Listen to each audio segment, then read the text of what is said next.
பிஸ்மில்லாஹிர் ரஹ்மானிர் ரஹீம். அன்புள்ள சகோதரர்களே சகோதரிகளே, அரபு மொழியில் இறந்த கால வினைச்சொல் மிக ஒரு முக்கியமான பகுதியாகும். இதற்கு அல் ஃபிஅலுல் மாதி இறந்த கால வினைச்சொல் என்று சொல்லப்படும். இதற்கு சில அடிப்படைகள் இருக்கின்றன. அந்த அடிப்படைகளை நீங்கள் பாடமிட்டால் மிக இலேசான முறையிலே உங்களுக்கு இந்த இறந்த கால வினைச்சொல்லை விளங்கிக் கொள்ள முடியும். அவைகள் இவ்வாறு அமைந்திருக்கின்றன. ஃபஅல, அவன் ஒரு ஆண் செய்தான். ஃபஅலா, அவர்கள் இரு ஆண்கள் செய்தார்கள். ஃபஅலு, அவர்கள் பல ஆண்கள் செய்தார்கள். ஃபஅலத், அவள் ஒரு பெண் செய்தாள். ஃபஅலதா, அவர்கள் இரு பெண்கள் செய்தார்கள். ஃபஅல்ன, அவர்கள் பல பெண்கள் செய்தார்கள். ஃபஅல்த, நீ ஒரு ஆண் செய்தாய். ஃபஅல்துமா, நீங்கள் இரு ஆண்கள் செய்தீர்கள். ஃபஅல்தும், நீங்கள் பல ஆண்கள் செய்தீர்கள். ஃபஅல்தி, நீ ஒரு பெண் செய்தாய். ஃபஅல்துமா, நீங்கள் இரு பெண்கள் செய்தீர்கள். ஃபஅல்துன்ன, நீங்கள் பல பெண்கள் செய்தீர்கள். அதனை அடுத்து கடைசியாக வரக்கூடிய இரண்டும் ஃபஅல்து, நான் செய்தேன். ஃபஅல்து, நான் செய்தேன்.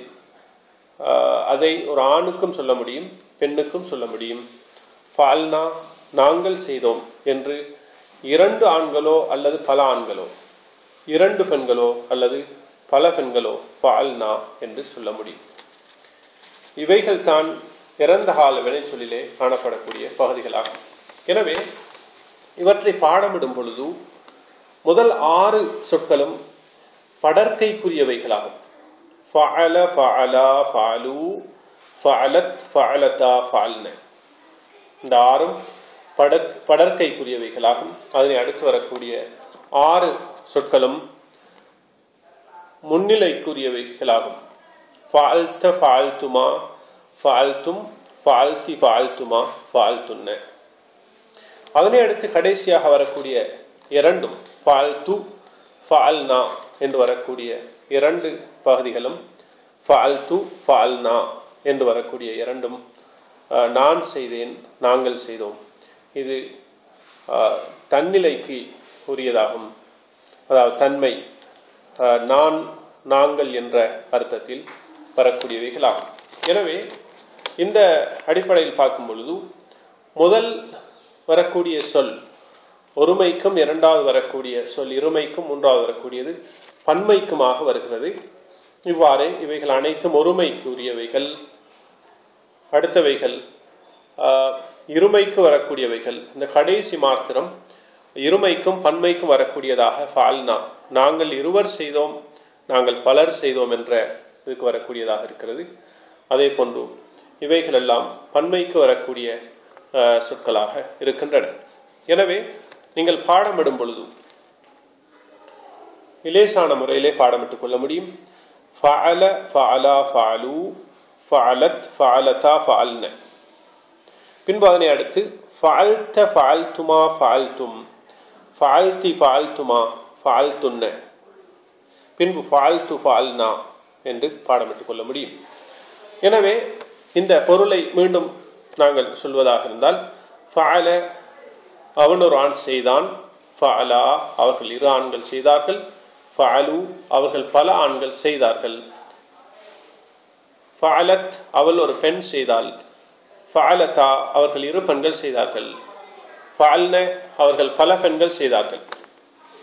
அதனை அடுத்து வரக்கூடியதுதான் ஃபஅல்த, நீ ஒரு ஆண் செய்தாய். ஃபஅல்துமா, நீங்கள் இரு ஆண்கள் செய்தீர்கள். ஃபஅல்தும், நீங்கள் பல ஆண்கள் செய்தீர்கள். ஃபஅல்தி, நீ ஒரு பெண் செய்தாய். ஃபஅல்துமா, நீங்கள் இரு பெண்கள் செய்தீர்கள்.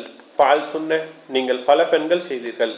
கடைசியாக வரக்கூடியதுதான் ஃபஅல்து, நான் செய்தேன் என்று ஒரு பெண்ணுக்கும் சொல்ல முடியும், ஒரு ஆணுக்கும் சொல்ல முடியும். அதே நேரத்திலே ஃபஅல்னா என்பது நாங்கள் இரு பெண்கள் செய்தோம் அல்லது பல பெண்கள் செய்தோம் அல்லது நாங்கள் 2 ஆண்கள் செய்தோம் அல்லது பல ஆண்கள் செய்தோம் என்று ஃபஅல்னா என்பதை சொல்ல முடியும்.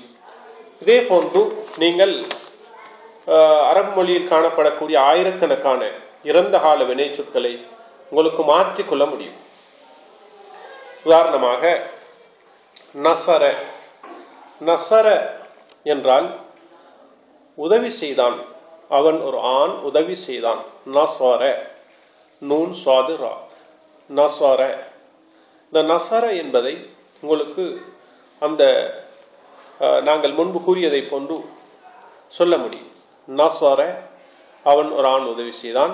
நசரா அவர்கள் 2 ஆண்கள் உதவி செய்தார்கள். நசரு அவர்கள் பல ஆண்கள் உதவி செய்தார்கள். நசரத் அவள் ஒரு பெண் உதவி செய்தாள். நசரதா அவர்கள் 2 பெண்கள் உதவி செய்தார்கள்.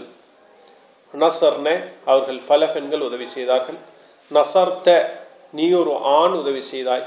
நசர்த்துமா நீங்கள் 2 ஆண்கள் உதவி செய்தீர்கள். நசர்த்தும் நீங்கள் பல ஆண்கள் உதவி செய்தீர்கள்.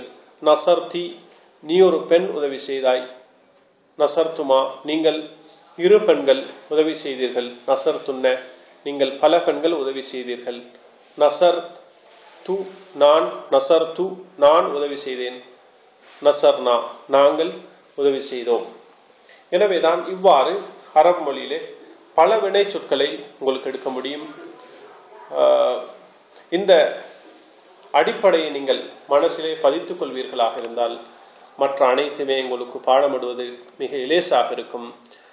ஃபஅல ஃபஅலா ஃபஅலு ஃபஅலத் ஃபஅலதா ஃபஅல்ன ஃபஅல்த ஃபஅல்துமா ஃபஅல்தும் ஃபஅல்தி ஃபஅல்துமா ஃபஅல்துன்ன ஃபஅல்து ஃபஅல்னா. அதே போன்று இந்த நசர என்பதை நசர, நசரா, நசரு, நசரத், நசரதா, நசர்ன, நசர்த்த, நசர்த்துமா, நசர்த்தும், நசர்த்தி, நசர்த்துமா, நசர்த்துன்ன, நசர்த்து, நசர்னா என்பதாகும். இதே போன்று அரபு மொழியில் பல வினை சொற்களை உங்களால் பயிற்சி செய்ய முடியும். ஃபதஹ என்ற சொல்லை உங்களுக்கு எடுக்க முடியும். ஃபதஹ என்றால்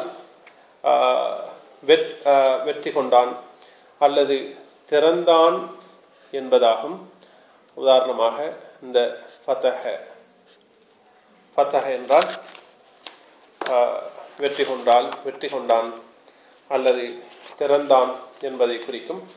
ஃபதஹ என்பது ஃபதஹ, ஃபதஹா, ஃபதஹு, ஃபதஹத், ஃபதஹதா, ஃபதஹ்ன, ஃபதஹ்த, ஃபதஹ்துமா, ஃபதஹ்தும், ஃபதஹ்தி, ஃபதஹ்துமா, ஃபதஹ்துன்ன, ஃபதஹ்து, ஃபதஹ்னா என்று நாங்கள் எடுத்துக்கொள்ள முடியும். இதே போன்று பல வினை சொற்களை வைத்து உங்களுக்கு பயிற்சி எடுக்க முடியும். மற்றும் ஒரு பாடத்தில் உங்களை நாங்கள் சந்திப்போம். அதுவரைக்கும் நீங்கள் முயற்சி செய்து கொண்டே இருங்கள்.